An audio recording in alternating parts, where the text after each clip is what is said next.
Very good evening everyone. बहुत सारे student काफ़ी ज़्यादा कंफ्यूज है। देखिए, आप लोगों ने इतने सारे कॉल्स और मैसेजेस थे, तो मैंने आपको क्लेरिफाई कर दिया था कि बीए और बीएफए वाले स्टूडेंट एलिजिबल है। तो ये बिहार का एक क्राइटेरिया, एलिजिबिलिटी क्राइटेरिया टेस्ट हो रहा है। मतलब आप सारे लोग पूछ रहे थे ना, मैम इससे क्या गवर्नमेंट जॉब लग जाने वाली है? नहीं, ये गवर्नमेंट जॉब के लिए आप एलिजिबल हो जाएंगे। एस्टेट का जो है, ये बिहार एस्टेट का फॉर्म है। इसकी लास्ट डेट 7 जनवरी है। तो मैं आपको बताई भी थी कि इलेक्ट्रिसिटी का प्रॉब्लम है, हमारे यहाँ 3 दिन से लाइट नहीं आई हुई। बड़ी मुश्किल से तो फ़ोन चार्ज की हूँ, बस आपको ये इन्फॉर्मेशन तक पहुँचा दूँ कि आप लोग ध्यान रखिए। इसकी लास्ट डेट 7 है। अगर आपने अभी तक फॉर्म नहीं फिल किया तो 7 जनवरी है। गोल्डन नहीं, डायमंड चांस है आपके पास, आप फॉर्म फिल कर ले। प्रिपरेशन की जिम्मेदारी मेरी है, फ्री ऑफ कॉस्ट पूरा फर्स्ट सिलेबस मैं कवर कराऊंगी।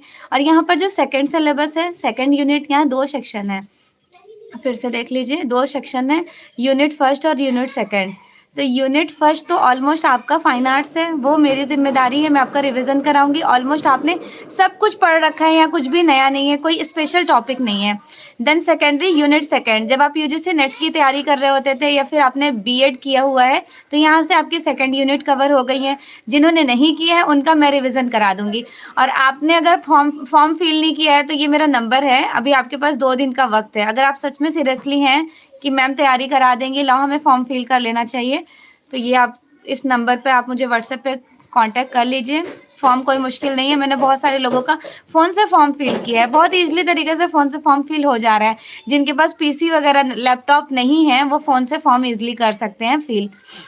अब चलिए, फॉर्म अगर आप साइबर कैफ़े से फिल कराएंगे तो 100 रुपीज़ आपको चार्जेस एक्स्ट्रा पेमेंट करना होगा। जैसा कि आपको पता है वो अपनी मेहनत का लेंगे। और अगर आप चाहते हैं आपका 100 रुपीज़ सेव हो जाए तो आप इस नंबर पे कांटेक्ट मुझसे कर लीजिए, मैं आपको लिंक भेज के प्रॉपरली बता दूंगी, ईजिली आप फॉर्म खुद फिल कर लिएगा। अभी जस्ट थोड़ी देर पहले भी मैं एक लोगों का फॉर्म फिल करके फिर मुझे ऐसा लगा कि ये क्लास मुझे ले लेनी चाहिए, ताकि आप लोग एकदम बिल्कुल श्योर हो जाएं कि फॉर्म फिल करना चाहिए नहीं करना चाहिए। मुझे तो ऐसा लगता है कर लेना चाहिए। अगर आपके पास इसकी डिग्री है, फाइन आर्ट्स में आपने बीएफए कर रखा है या फिर बीए, तो ये तो बहुत अच्छी बात है। फॉर्म फिल कर लीजिए, एलिजिबिलिटी क्राइटेरिया टेस्ट पास कर लीजिए। देन बिहार में बहुत सारी वैकेंसीज आती हैं। सिंपल तरीके से मैं बताऊं, यूपी में हम लोग कौन सा फॉर्म फिल करते हैं? यूपी में टेक्निकल आर्ट का फॉर्म फिल करते हैं, जिनको प्राविधिक कला कहा जाता है। लेकिन यूपी में ये मैंडेटरी नहीं होता है कि सिर्फ फाइन आर्ट्स वाले ही प्राविधिक कला करेंगे, अदर सब्जेक्ट्स वाले भी प्राविधिक कला कर लेते हैं। सेम बिहार में ये क्राइटेरिया है कि सिर्फ बीए और बीएफए वाले ही ये वाला फॉर्म फिल कर सकते हैं। अदर सब्जेक्ट्स वाला वो लोग अपने उसमें करें, एस्टेट में, लाइक कोई साइंस से है तो वो साइंस में कर ले, कोई हिंदी से है तो वो हिंदी में कर ले। बस ये फ़र्क है। जैसे हमारे यूपी में गवर्नमेंट एलिजिबिलिटी क्राइटेरिया टेस्ट में क्या कह देती है कि यहाँ पर आपके पास टेक्निकल आर्ट्स कंपलसरी है। अगर आपने बीएफए वगैरह की भी डिग्री ले रखी है देन आप फिर भी एलिजिबल नहीं है, जब तक आपके पास प्राविधिक कला नहीं है। सेम ऐसे ही बिहार में भी है, आपने बीएफए एमएफए कर रखा है, भले पीएचडी भी कर लिया हो, लेकिन एस्टेट की डिग्री होंगी देन आप यहाँ पे फॉर्म फिल कर सकते हैं। चलिए, अब हम आपको इनके सिलेबस आपको एक्सप्लेन कर देते हैं अच्छे तरीके से। 2 दिन का वक्त है, आप लोग भी फॉर्म फिल कर लिए। मेरे अकॉर्डिंग मुझे ऐसा लगता है कि कर लेना चाहिए, क्योंकि तैयारी तो मैं आपकी करा दूंगी।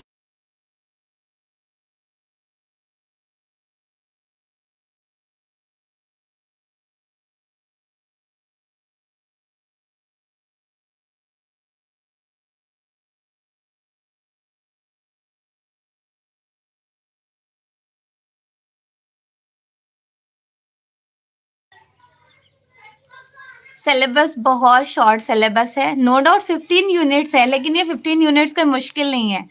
आई थिंक सब कुछ विजिबल आपको क्लियर दिख रहा होगा। बैकग्राउंड से बहुत ज़्यादा अंधेरा है क्योंकि मैं टेरेस पे, छत पे बैठ के आपकी क्लासेस, आज फर्स्ट टाइम ऐसा हुआ कि मुझे छत पे बैठ के क्लास लेना पड़ रहा है, क्योंकि हमारे यहाँ 3 दिन से लाइट है नहीं और कुछ भी समझ नहीं आ रहा है कि लाइट कब ठीक होनी है। देखिए, मेन इनका है फाइन आर्ट्स ललित कला सब्जेक्ट, आपका एस्टेट का फाइन आर्ट्स। तो ये यूपी टीजीटी वाले भी अच्छे से देख लीजिए। आप लोग खुश हो रहे होंगे कि मैम ये सब कुछ तो आप हमें पढ़ा चुकी हैं। दूसरा ये है कि यहाँ पे पेपर सेकंड भी है। पेपर सेकंड भी बहुत अच्छा है, लाइक इंग्लिश कह रही हूँ, सॉरी, जनरल अवेयरनेस वगैरह ये सारी चीज़ें पूछी जाएंगी, हिंदी इंग्लिश नहीं, जनरल अवेयरनेस हो गया आपका, इन्वायरमेंट हो गया, और उनके साथ ही साथ आपका एक ये वाला हो गया यूनिट, लॉजिकल रीजनिंग्स हो गए। ये सब आपने यूजीसी नेट के टाइम ड्यूरेशन में ही पढ़ लिया है, जो 10 यूनिट्स पढ़े जाते हैं ना, उनके छोटे छोटे से यहाँ पे पॉइंट्स दे दिए गए हैं। तो फाइन आर्ट्स का देखिए, पहला अपना सिलेबस डिस्कस करते हैं। अपना सिलेबस बहुत अच्छा है, सब कुछ आपके ज़ुबान पर, मतलब ये कह लें कि आपको सब कुछ याद है, कुछ भी मुश्किल नहीं है यहाँ का। What is meaning of art and definition of art, कला का अर्थ क्या है, उनकी परिभाषा क्या है। चित्रकला, व्हाट इज आर्ट। चित्रकला में प्रयुक्त कला सामग्री, कौन कौन से मटेरियल्स आप यूज़ करते हो, उनके विधिवत तरीके से प्रोसेस के बारे में मैं डिस्कस करूंगी आपके साथ। यूनिट सेकंड पेपर मतलब पार्ट सेकंड में क्या है, तो ये मूर्तिकला के बारे में बताया जा रहा है। मूर्तिकला में प्रयुक्त कला सामग्री तथा निर्माण के विधियां बताई जा रही हैं। वास्तुशिल्प के बारे में मुझे एक बात बड़ी अच्छी लगी थी, किसी ने मुझे व्हाट्सएप पे कॉल कर मतलब मैसेज करके बोला कि मैम इतने सारे लोगों ने वीडियोस शेयर किए हैं लेकिन आपकी चीज़ें बड़े अच्छे तरीके से हमें समझ आ जाती हैं, तो प्लीज़ ये वीडियोस हमारे तक शेयर कर दीजिए जिससे हमें श्योरिटी मिल जाए कि इनका क्या एस्टेट का बेनिफिट्स होता है। तो बहुत सारे कमेंट्स के बाद मुझे ऐसा लगा कि नहीं सच में ये क्लास एक ले लेनी चाहिए। अदरवाइज़ मैं डेली कम्युनिकेट करती हूँ आप लोगों के साथ, डेली मेरी क्लासेस होती हैं, बस 2-3 दिन से हमारे यहाँ इलेक्ट्रिसिटी वर्क नहीं कर रहा है, लाइट नहीं आई हुई है, ट्रांसफार्मर की वजह से मैं 3 दिन से आपसे कम्युनिकेट नहीं कर पा रही हूँ। मैं खुद बहुत ज़्यादा बोर फील कर रही हूँ क्योंकि जब तक इन्वर्टर था तब तक तो ठीक था, अब इन्वर्टर भी डिस्चार्ज हो गया। देखिए छापा कला इकाई थर्ड में देखिए छापा कला सामग्री प्रयुक्त मटेरियल्स सेम जैसे पेंटिंग्स वैसे प्रिंट मेकिंग में। व्यवहारिक कला क्या होता है, एज यूजुअल यू नो आपको बहुत अच्छे से पता है, जिनको अप्लाइड आर्ट कहते हैं, उनके भी मटेरियल्स और मेथड्स के बारे में आपको पढ़ना है। भारतीय कला के इतिहास, विश्व कला इतिहास, लाइक एक तो आपको इंडियन आर्ट थ्योरी मैंने पढ़ा रखी है, दूसरी सेकेंडरी वर्ल्ड आर्ट हिस्ट्री, मतलब विश्व की कला पूरी दुनिया की कला, उनके बारे में भी पूछा जाएगा। लेकिन यहाँ पे प्रॉपरली मेंशन कर दिया गया Indian art also included the western art, दोनों पूछे जाएंगे। डिजाइन्स पूछे जाएंगे, कला टेक्निक्स पूछी जाएंगी, आर्ट फोटोग्राफी के बारे में, विश्व फोटोग्राफी के बारे में थोड़ा सा नॉलेज, और उसके बाद Indian aesthetic, western aesthetic and also included iconography, मतलब भारतीय सौंदर्य शास्त्र, पाश्चात्य सौंदर्य शास्त्र और भारतीय प्रतिमा विज्ञान के बारे में पूछा जाएगा। फिर आर्ट के फंडामेंटल्स के बारे में पूछे जाएंगे, जिसके बारे में आपको बहुत अच्छे से पता है कि एलिमेंट्स ऑफ आर्ट और प्रिंसिपल ऑफ आर्ट 2 पार्ट्स में डिवाइडेशन होता है। तो एलिमेंट्स क्या होते हैं, जिनको टूल्स ऑफ आर्ट कहते हैं, प्रिंसिपल क्या होते हैं, जिनको रूल्स ऑफ आर्ट कहते हैं। एलिमेंट्स आपको मटेरियल्स बताता है कैसे कैसे आपको वर्क करना है, और प्रिंसिपल जो संयोजन के सिद्धांत होते हैं वो आपको एक डायमेंशन आपको तरीका बताता है। तो देखिए line, colours, texture, shape, space, form, ये कला के तत्व होते हैं, और संयोजन के सिद्धांत unity, harmony, balance, emphasis, rhythm, proportion and बस एक्सेट्रा 6 होते ही हैं। षडांग भी 6 होता है, एलिमेंट्स भी 6 होते हैं, फंडामेंटल्स के संयोजन प्रिंसिपल भी 6 होते हैं। बारिश बहुत तेज हो रही है, थोड़ा सा एक सेकंड वेट कीजिएगा।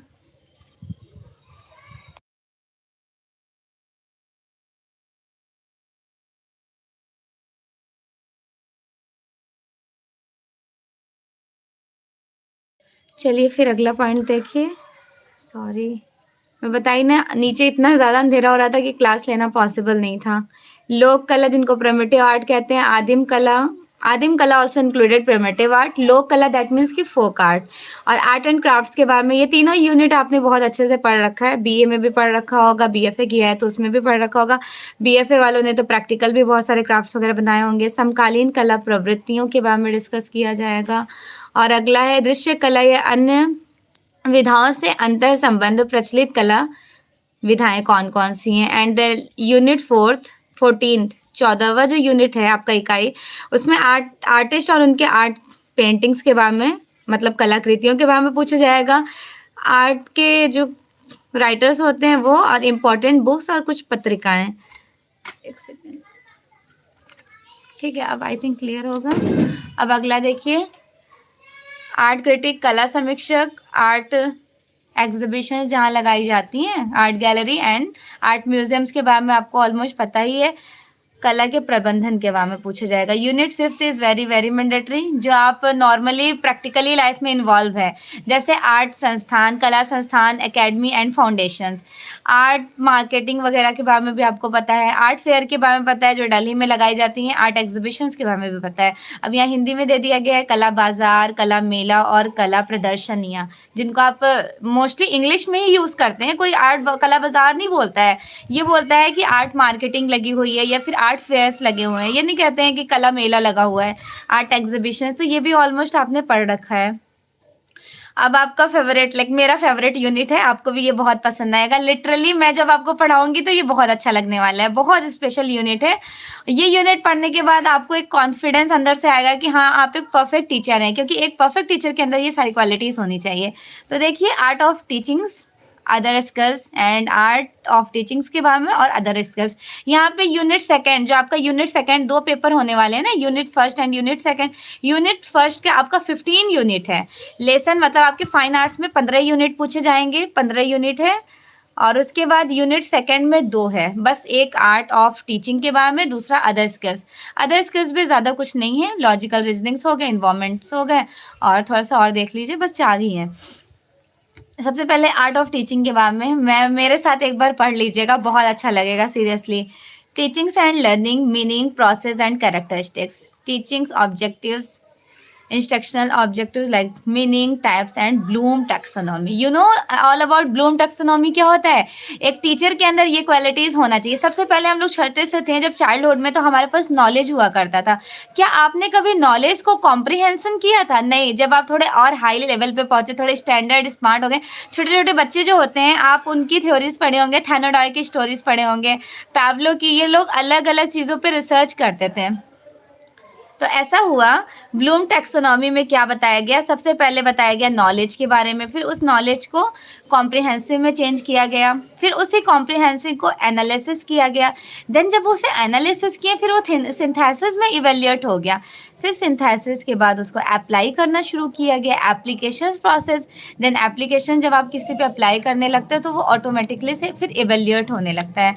तो ये एक टीचिंग स्टाइल्स के बारे में बताया गया है, जिनके 3 वेरिएशंस होते हैं, like cognitive, affective and psychomotor. तो ये वाली चीज़ें अभी EMRS के एग्जाम में भी पूछी गई थी। कॉग्निटिव जो होता है आपके ब्रेन से कनेक्शन होता है, आपके दिमाग को कितने, मतलब दिमाग से जो चीज़ें आप सोचते हैं। अफेक्टिव मतलब हार्ट, आप जो दिल से सोचते हैं उनको अफेक्टिव में तब्दील किया जाता है।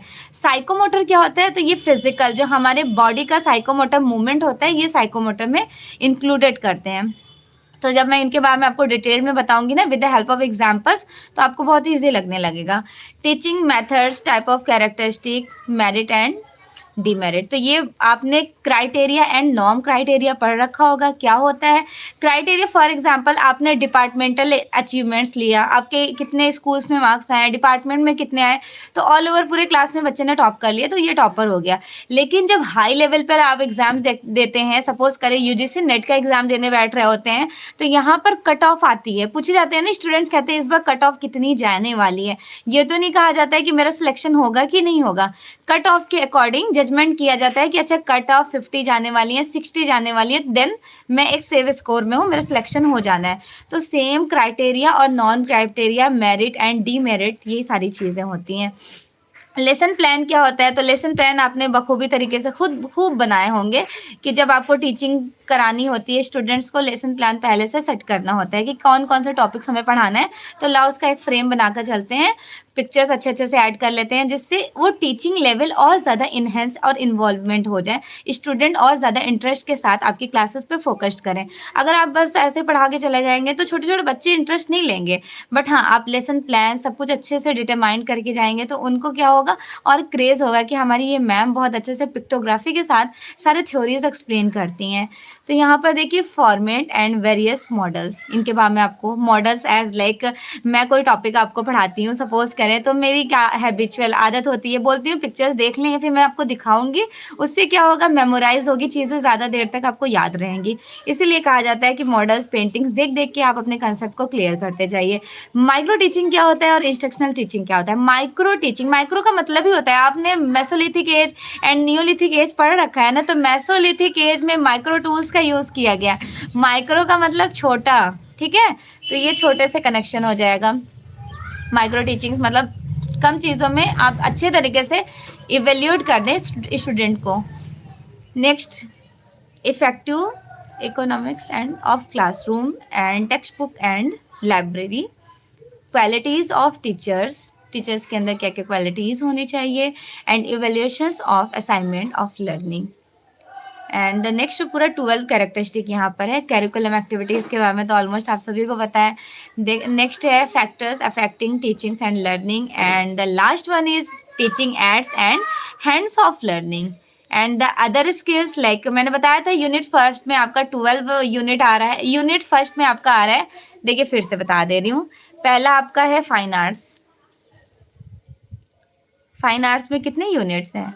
15 यूनिट्स हैं और ये 15 का 15 आपका पढ़ा हुआ है। मैं यहाँ पे डेली क्लासेस लूँगी, जिससे जो स्टूडेंट बहुत दिन पहले पढ़े होंगे उनका रिवीजन होगा। मैं कभी नहीं बोलूँगी कि किसी का पढ़ा हुआ नहीं है, क्योंकि आपने बीए बीएफए इतनी बड़ी डिग्री लेके बैठे हैं, ऐसा तो है नहीं कि यूनिट आपका पढ़ा नहीं होगा, सब कुछ आपने पढ़ रखा है। सेकेंडरी वेरी मैंडेटरी, आपका सेकेंड पेपर जो सेकेंड यूनिट है, ये आपका फर्स्ट यूनिट है। यूनिट फर्स्ट में आपका लेसन 15 समझ लीजिए। यूनिट सेकंड में आपका लेसन ए और बी है। ए में जो है उसमें पूरे 12 स्टेटमेंट्स के बारे में बताया गया। ये 12 बहुत ब्रॉड नहीं है, सिर्फ ये एक लेसन है। मेरा एक लेसन आपका यहाँ पे 12 कवर कर रहा है। यूजीसी नेट का सिर्फ और सिर्फ मेरा एक लेसन था, जो आपके ये 12 पार्ट्स में डिवाइडेशन करके एग्जामिनर ने इतने अच्छे से सिलेबस के साथ रिप्रेजेंट कर दिया है। बहुत सारी चीज़ें यहाँ पे ऐड नहीं हुई हैं, वो भी मैं आपको पढ़ा दूंगी। फिर सेकेंडरी यूनिट बी, तो यूनिट बी क्या है, तो ये आपका जनरल नॉलेज पूछ लिया जाएगा, इन्वायरमेंटल साइंस पूछ लिया जाएगा, मैथमेटिकल एप्टीट्यूड और लॉजिकल रीजनिंग। That sufficient. बस आपके इतने ही यूनिट्स रहते हैं। अगर किसी भी स्टूडेंट को फॉर्म फिल करने में या फिर किसी भी चीज़ में कोई कंफ्यूजन है तो आप मुझसे पूछ सकते हैं, एक बार कंफर्म कर सकते हैं। अच्छा उपेंद्र बोल रहे हैं पटना में एग्जाम होगा क्या, ऐसा वो आ गया क्या? देखिए एग्जाम कहाँ पर होता है, बिहार में होगा तो बिहार में, पटना या कहीं भी। हाँ एक सेकेंड रुकिएगा, ऑन है आप।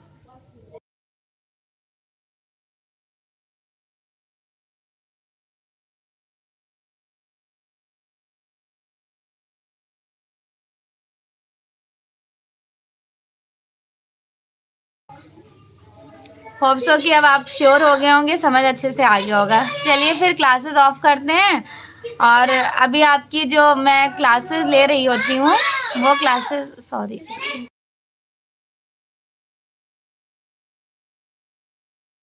अभी थोड़े दिन तक आपकी क्लासेस, थोड़े दिन तक क्या, अगर आज लाइट आ जाती है हमारे यहाँ तो आपकी क्लासेस कल से ही कंटिन्यू रहेगी। थोड़ा सा प्रे भी कीजिएगा कि लाइट आ जाए, क्योंकि 2-3 दिन से लाइट चली गई है और बहुत ज़्यादा डिस्टर्बेंस हो रहा है। क्लास आप लोग की हो नहीं पा रही है, मैं बहुत डिस्टर्ब हो गई हूँ। प्लीज़ जो दिया हुआ नोट्स है उनको आप टाइम टू टाइम रिविजन कीजिए। Okay, all the very best. इसका लास्ट डेट 7 जनवरी है, 2 दिन का टाइम है। फॉर्म अगर फिल करना चाहे तो फिल कर ले, प्रिपरेशन मैं पूरा आपका करा दूंगी इसी यूट्यूब चैनल पर। Again very very thank you so much, all the very best.